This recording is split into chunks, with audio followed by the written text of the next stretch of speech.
It's the September show with Lill from CMHA. Lill, apparently you've been holding out on me. You've got some other credentials you've never shared with me. I wanted to talk about work-life balance, and then you just go ahead and tell me, you just go ahead and throw this out at me, and I'm like, I didn't know you knew that. You do this. So explain that to me, because give me your heading, because this is really important. Sure. CMHA Brand Haldeman Norfolk has something in their repertoire in the mental health promotion program, which I head up. It's called psychological health and safety, right? So I am a certified psychological health and safety advisor, and I will come into your workplace and talk about things that you can do with your staff to make sure that their psychological health and safety is also being taken care of. When we think of health and safety, the first thing we think of is that if there's an obstacle that people aren't going to trip over, or if there's a hazardous material that people might get burned on, or water in the hallway after a storm.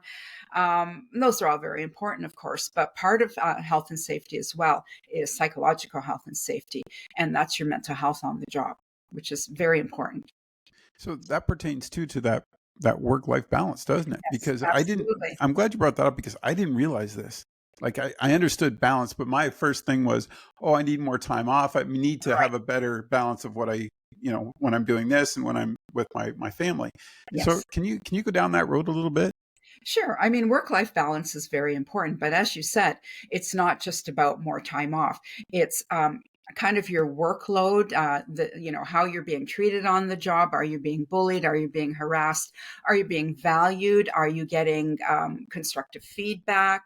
Just many things. So it's more about how you are treated on the job to make you feel safe and welcome, I guess, so that you are not so stressed that by the time you go home, you go, oh, just can't take it anymore. So it's twofold. Yes, we need more time off and we need to decompress when we get home, but also we spend so much time at work that it's really important how you are treated at work to kind of balance your life out, for sure, for lack of a better way of saying it. Mm-hmm. Is there, like, one of the things I'm notorious, for, even though I'm independent, small guy, but I take my work home a lot, Mm-hmm. right? And I think it's almost like debriefing with my wife, right? Yeah. She tells me about her day, I tell her about mine. But Yes. but letting that go, and it was one of the hardest things I ever had to do, was just to close the computer on the weekend, right? Yes. And go Yes. outside and do things, Yeah. because I'm like, oh, I should get this done. But Yeah. it really can wait. You just got to do better. I found just better scheduling. I Yeah. don't know. Better scheduling for sure. But it's okay to come home and talk about things that happen at work. And that's your debrief and you're kind of like venting and getting it off your chest. But when it starts to consume you and that's all that you think about at work, I mean, at home, and then you're thinking about work and then you go back to work and you haven't had that mental pause, right? That shows that perhaps your work is somewhat overwhelming, and we need to look at ways of changing that or dealing with it, right? Because you want to enjoy your work. You don't want to be overwhelmed or, uber stressed by it, right? That's not what we want in our lives. And when we were talking about last month, the echo pandemic, I just thought Yeah. this fell right into it, Oh, yeah. because I mean, you see a lot of people that are really stressed with their work these days. Like, Yes. it's just, oh, Yeah. and you kind of wonder how, the long-term effect. And that's something else we should talk about, because I Yeah. don't think people realize the long-term effect it has on them physically, the Oh, mental yes. side of stress and anxiety. Yeah. Part two, Lill, my question for this section is, so what can you do? So you're in this situation at work where your work-life balance isn't working. Maybe you've got a boss who's just, you're struggling to work with. So what kind of steps can you take? Like, how do you deal with that? Right. So, that's a great question.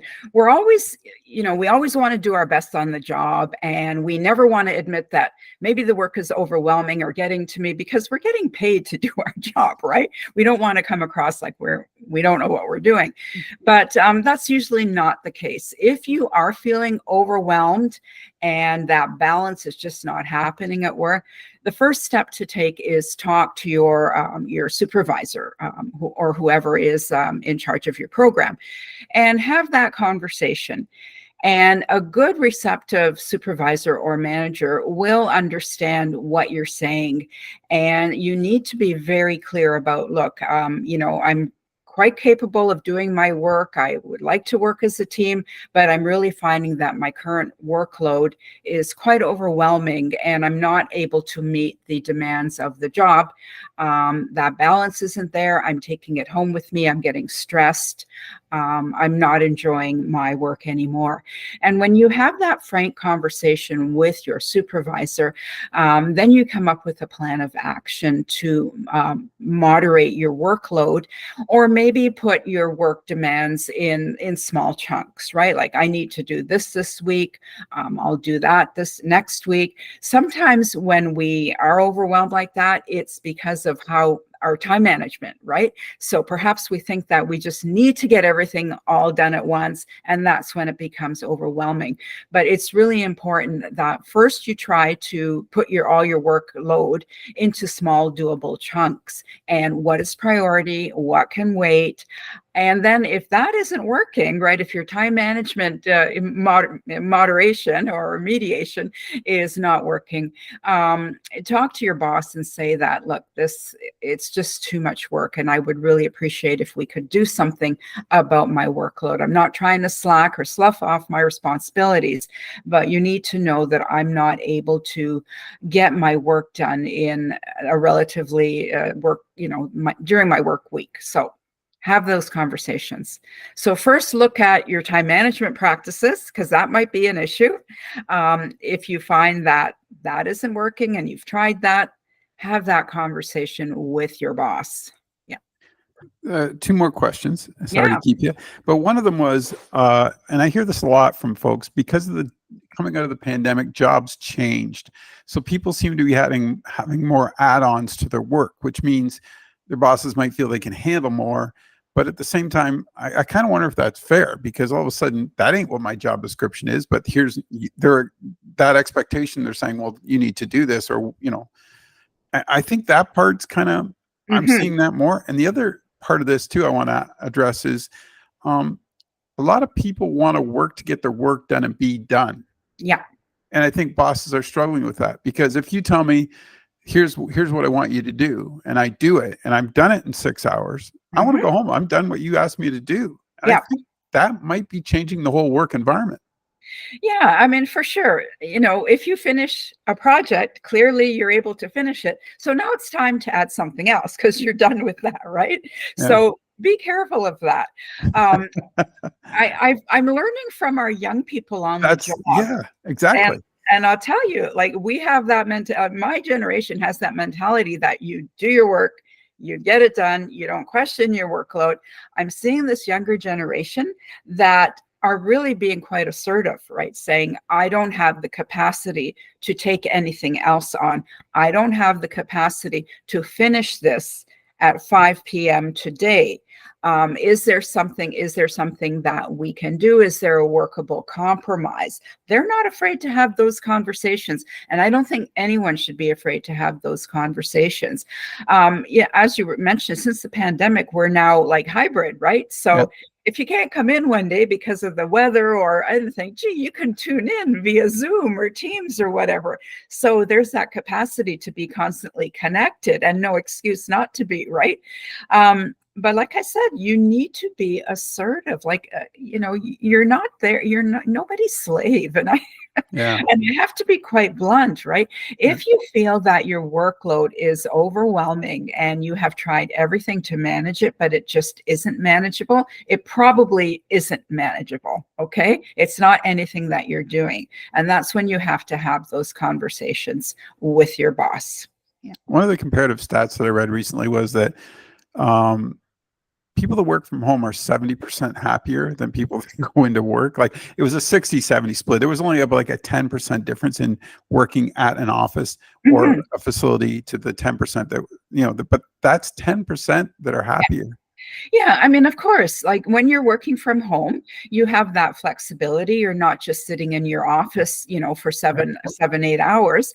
You have that flexibility, and that's very important. I think having that option of working from home is a good one as well. People think that perhaps you're not as productive working from home, but I find it's the opposite. There's no distractions.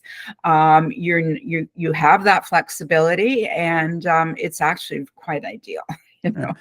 the work-life balance too. And I had this conversation recently with my son. He said, and it's that generation. He said, well, look, if you give me a task and you want it done in 8 hours and I get it done in 4 because I'm more efficient and know how to do it, Right. why would I work 8 hours? You pay me the 8 hours for the 4 hours I did because that's Yeah. what you gave me in the first place. Yeah. And I was like, Yeah. okay, like Yeah. that to me made sense. It I hate, does make you know, sense. but he was to the point. He goes, why would I want to stay here any longer? Like, this is you gave me a task. I did it in 4 hours. You're paying me for 8.